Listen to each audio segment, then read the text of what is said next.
Everyone welcome back. ನೀವು ನೋಡ್ತಾ ಇದ್ದೀರಾ ಸ್ಟೂಡೆಂಟ್ ಸೊಲ್ಯೂಷನ್ ಚಾನಲ್. ಎಲ್ಲ ಸಿಟಿ ನೀಟ್ ವಿದ್ಯಾರ್ಥಿಗಳಿಗೆ ನಮ್ಮ ಹೊಸ ವಿಡಿಯೋಗೆ ಸುಸ್ವಾಗತ. Main thing second round update delay ಆಗುತ್ತೆ, ಡೇಟ್ ಯಾವಾಗ ತಿಳಿಸ್ಕೊಡ್ತೀನಿ. ಚಾನಲ್ಗೆ ಸಬ್ಸ್ಕ್ರೈಬ್ ಆಗಿ ವಿಡಿಯೋ ಇಷ್ಟ ಲೈಕ್ ಮಾಡಿ. ಗೊತ್ತಿರೋಗೆ ಆಲ್ರೆಡಿ ಹಿಂದೆನೆ ಮಾಹಿತಿ ಕೂಡ ಬಂದಿದೆ. ಸೆಕೆಂಡ್ ರೌಂಡ್ ನೋಡಿ ಸಾಕಷ್ಟು ಡಿಲೇ ಆಗ್ತಾ ಇದೆ ಅಂತ ಹೇಳಿ ವಿದ್ಯಾರ್ಥಿಗಳು ವೆಯ್ಟ್ ಮಾಡಬೇಕಾಗುತ್ತೆ, ಬೇರೆ ಆಪ್ಷನ್ಸ್ ಇಲ್ಲ ಅಂತ ಮಾಹಿತಿ ಬಂದಿದೆ.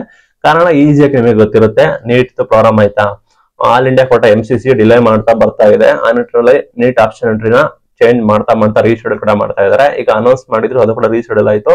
MCC ನಿಮಗೆ ಗೊತ್ತಿರೋ ಕೋರ್ಟಲ್ ಇಶ್ಯೂಸ್ ಕೂಡ ಇದೆ. ಮಧ್ಯಪ್ರದೇಶ ಆಗಿರ್ಬೋದು, ತಮಿಳುನಾಡು ಆಗಿರ್ಬೋದು, PW ಆಗಿರ್ಬೋದು, ಕೋರ್ಟ್ ಆದೇಶ ಆಗಿರ್ಬೋದು, ಸಾಕಷ್ಟು ಗೊಂದಲ ಕೂಡ ಇದಾವೆ. ಆ ನಿಟ್ಟಿನಲ್ಲಿ ಇನ್ನೆಷ್ಟು ದಿನಗಳು ಆಗುತ್ತೆ ಗೊತ್ತಿಲ್ಲ. ಎಕ್ಸ್ಪೆಕ್ಟೆಡ್ ಡೇಟ್ ಬಂದ್ಬಿಟ್ಟು ನೀಟ್ ಆಪ್ಷನ್ ಎಂಟ್ರಿ 13 ಅಥವಾ 14ನೇ ತಾರೀಕು ಅಂತ ಹೇಳಿ ಅಂತ ಇದ್ದಾರೆ. ನೋಡೋಣ ಏನು ಆಗುತ್ತೆ ಅಂತ. ಬೇರೆ ಆಪ್ಷನ್ಸ್ ಇಲ್ಲ. CT ಯಾವ ರೀತಿ ಮಾಡಿದ್ರು, ಇಡೀ ಪ್ರಪ್ರಥಮ ಬಾರಿಗೆ ಪ್ರತಿಯೊಂದು ಕೋರ್ಸಸ್ ಗಳಿಗೆ ಸಪರೇಟ್ ಆಗಿ ಟೈಮ್ ಟೇಬಲ್ ಅನೌನ್ಸ್ಮೆಂಟ್ ಮಾಡಿ ಸಪರೇಟ್ ಆಗಿ ನಿಮಗೆ ಆಪ್ಷನ್ ಎಂಟ್ರಿ ಅಡ್ಮಿಷನ್ ಕೂಡ ತಂದ್ರು. ಒಳ್ಳೆ ಗುಡ್ ಡಿಸಿಷನ್ ಕೂಡ ಅಂತ ಇದ್ರು. ಬಟ್ ಏನಾಗುತ್ತೆ ಅಂದ್ರೆ ಇಲ್ಲಿ ಹೇಗೋ ಫಸ್ಟ್ ರೌಂಡ್ ಹೆಂಗೋ ಮಾಡಿದ್ರು, MCC ಬರಬೇಕು, ನೀಟ್ ತಾಗಬೇಕು, ನೀಟ್ ತಾದ ನಂತರ ನೀಟ್ ಪ್ರೊಸೆಸ್ ಮುಗಿದ ನಂತರ ನಿಮಗೆ CT ಸೆಕೆಂಡ್ ರೌಂಡ್ ನ ಶುರು ಮಾಡ್ಬೇಕಾಯ್ತಾ. ಆ ನಿಟ್ಟಿನಲ್ಲಿ ಬೇರೆ ಆಪ್ಷನ್ಸ್ ಎಲ್ಲ ವಿದ್ಯಾರ್ಥಿಗಳು ಸಾಕಷ್ಟು ಸಮಯ ತಗೊಳ್ಕೊಳುತ್ತೆ. ವಿದ್ಯಾರ್ಥಿಗಳು ಬೇರೆ ಆಪ್ಷನ್ಸ್ ಇಲ್ದಲೆ ಕಾಯ್ತಾ ಇದ್ದೀರಾ, ಕಾಯ್ಲೇಬೇಕಾಗುತ್ತೆ. ಸೆಕೆಂಡ್ ರೌಂಡ್ ಮೇಜರ್ ನೋಡೋದಾದ್ರೆ ಸೀಟ್ಸ್ ಗಳು ಆಲ್ರೆಡಿ ನಿಮ್ಮ ಸೀಟ್ಗಳು ಆಲ್ರೆಡಿ 93% ಫಿಲ್ ಅಪ್ ಆಗಿದೆ ಅನ್ನೋ ಮಾಹಿತಿ ಬರ್ತಾ ಇದೆ. ಸೆಕೆಂಡ್ ರೌಂಡ್ ಗೆ ಯಾವ ರೀತಿ ಆಗುತ್ತೆ ಅಂತ ಹೇಳಿ ನಾವು ಎಕ್ಸ್ಪೆಕ್ಟ್ ಕೂಡ ಮಾಡಕ್ ಆಗೋದಿಲ್ಲ.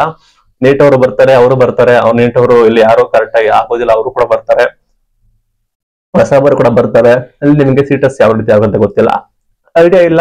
KE ಅವರಿಗೆ ಡಾಟಾ ಕೊಡಬೇಕಾಗುತ್ತೆ. KE ಅವರು ಕೊಟ್ಟಿರೋದು 93% ಸೀಟ್ಗಳು ಕೂಡ ಫಿಲ್ ಅಪ್ ಆಗಿದಾವೆ ಅಂತ. ಅಲ್ಲಿ ಎಷ್ಟು ಜನ ಹೋಲ್ಡ್ ಮಾಡ್ತಾರೆ, ಎಷ್ಟು ಜನ ರಿಜೆಕ್ಟ್ ಮಾಡ್ತಾರೆ ಅಂತ ನಿಮ್ಗೆ ಗೊತ್ತಾಗೋದಿಲ್ಲ. ಸೆಕೆಂಡ್ ರೌಂಡ್ ಗೆ ಹೋದಾಗ ನಿಮಗೆ ನಿಖರವಾದ ಕೂಡ ಮಾಹಿತಿ ಬರ್ತಾ ಇದೆ. ಒಟ್ಟಾರೆ ಈ ಬಾರಿ ಯಾಕೆ ಈ ರೀತಿ ಆಯ್ತು ಅಂತ ಹೇಳೋದಾದ್ರೆ, ಈ ಬಾರಿ ಏನು ಆಶ್ಚರ್ಯ ಪಡಬೇಕಾಗಿಲ್ಲ, ಹಿಂದಿನಂತೆ ಆಗಿದೆ ಅಂತ ಕೂಡ ಹೇಳ್ತಾ ಇದ್ದಾರೆ. ಬಟ್ ಈ ಬಾರಿ ಏನು ಮೇಜರ್ ಚೇಂಜಸ್ ಅಂದ್ರೆ, ಈ ಬಾರಿ ಮೇನ್ ಕೋರ್ಸಸ್ ಗಳಿಗೆ ಜಾಸ್ತಿ ಒತ್ತು ಕೊಟ್ರು ಆಯ್ತಾ.